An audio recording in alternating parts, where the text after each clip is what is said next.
सबैभन्दा पहिला हामीले गुगल क्रोम खोल्ने।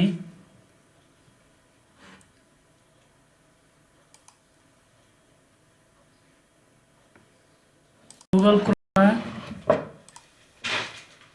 vcts.dri.np लगइन गर्ने।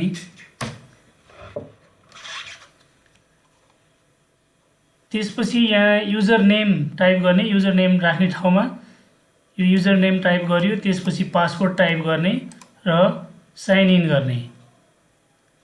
हामीले जसको VCTS गर्दैछौँ उसको युजर आइडी टाइप गर्यौं र उसको त्यही बिजनेस त्यो म्यानको हामीले चाहिँ आइडी टाइप गरौँ। त्यसपछि एड कन्साइनमेन्टमा क्लिक गर्ने।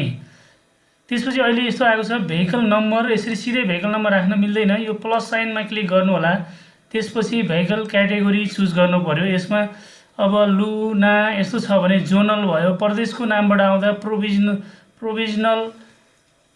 प्रोभिन्कल भनेर क्लिक गर्नु पर्यो र इम्बोस नम्बर लागू भएको खण्डमा इम्बोस नम्बर र इन्डियन नम्बर प्लेट आएको छ भने इन्डियन नम्बर प्लेट गर्नु पर्यो। अहिले हामीले जोनल गर्दैछौँ है त।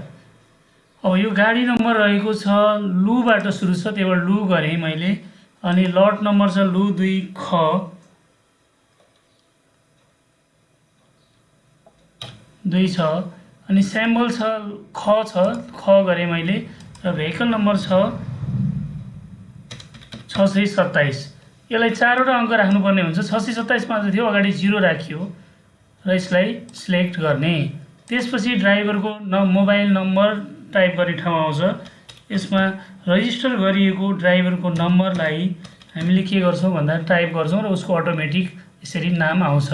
त्यसपछि हामीले डेस्टिनेसन चुज गर्नुपर्ने हुन्छ। यो रूपन्देही जाँदैछ यो सामान, त्यसैले रूपन्देही मैले चुज गरेँ। अब सिधै यहाँ यो प्लस साइनमा क्लिक गर्नु होला। त्यसपछि डकुमेन्ट टाइपमा क्लिक गर्नु होला। डकुमेन्ट टाइप यो बिलबाट हामीले VCTS गर्दैछौँ, यहाँ बिलको नम्बर लेख्नु होला। त्यसपछि डेट अटोमेटिक आउँछ। गुड्स नेचर मैले यसलाई स्क्रैप प्लास्टिक पठाउँदैछु। अब यसको युनिट चाहिँ केजीमा रहेको छ।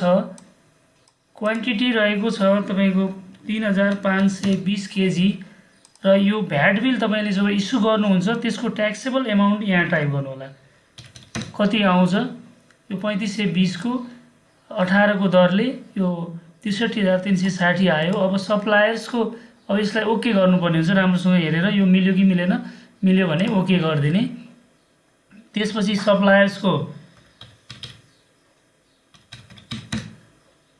भ्याट नम्बर हामीले यसरी गरेपछि यहाँ आउँछ।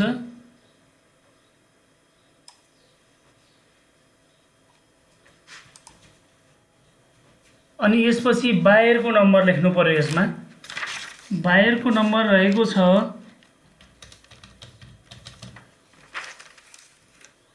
305513 यसरी गरियो। अनि यो डेस्टिनेसनमा फेरि एकचोटि तपाईले स्क्रैप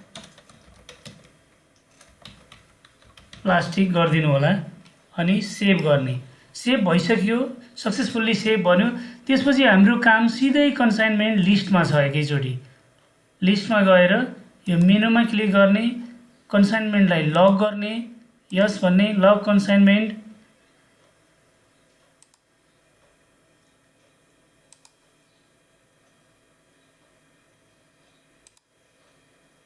अहिले इरर दिस ड्राइभर भन्यो र यो गाडीले सामान ढुवानी गर्ने क्रममा कहीँ अनलोड गरेर त्यसको VCTS को लक नखोलिएको अवस्थामा यस्तो भन्ने गर्छ। त्यसपछि यो भइसकेपछि लक कन्साइनमेन्ट भनेपछि अनि त्यसपछि डकुमेन्ट हेर्नु पर्यो भने भ्यू डकुमेन्ट गर्ने।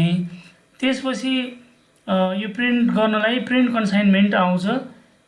यसरी नै हामीले चाहिँ यो VCTS को एन्ट्रीहरू गर्छौँ। र यहाँहरूलाई यस्तै भिडियोहरू र जानकारीहरूको लागि पाउनको लागि यो प्राइम एकाउन्टिङ सोलुसनलाई लाइक गर्न, सब्स्क्राइब गर्न नबिर्सिनु होला। हामीलाई फलो गर्दै गर्नु होला। हस्त धन्यवाद, नमस्ते।